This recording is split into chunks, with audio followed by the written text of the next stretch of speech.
La fatigue fait partie des symptômes d'une maladie inflammatoire en poussée.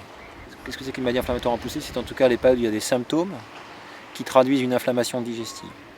Il peut même parfois exister de l'inflammation persistante en dehors de symptômes, c'est-à-dire que la poussée est guérie mais il reste une inflammation.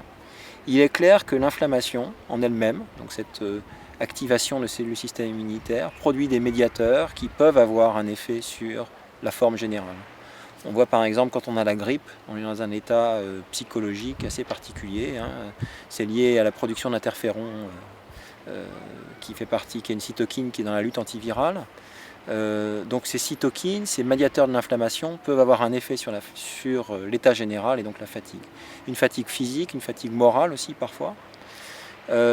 D'autre part, quand quelqu'un est fatigué, il y a des causes médicales. Il peut y avoir une anémie, parce qu'on peut perdre du sang au cours d'une poussée, d'une maladie inflammatoire active, soit à travers les ulcérations, soit à travers une malabsorption.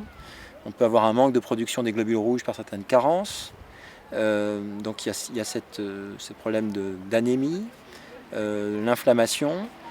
Et puis ensuite, il y a le côté, une fois que quelqu'un a eu une poussée et qu'on a même contrôlé la poussée, souvent la fatigue reste. Et en fait, il y a ce qui est assez classique, c'est quand on a été vraiment dans une période difficile, il faut remonter la pente, et c'est pas évident.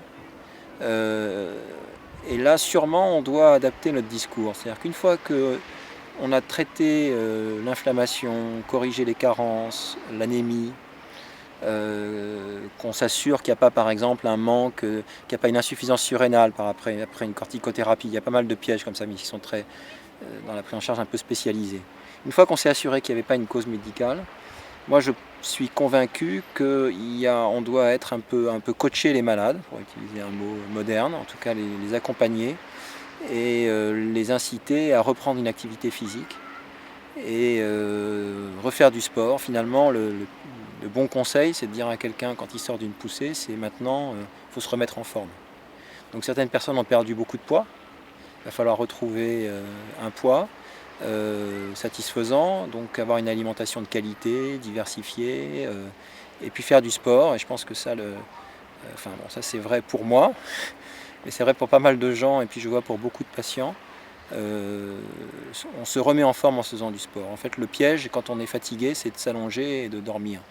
Il faut parfois reprendre une activité, le faire de façon progressive. Parfois, on peut se faire aider. Et je pense que c'est un bon tuyau à donner à nos patients.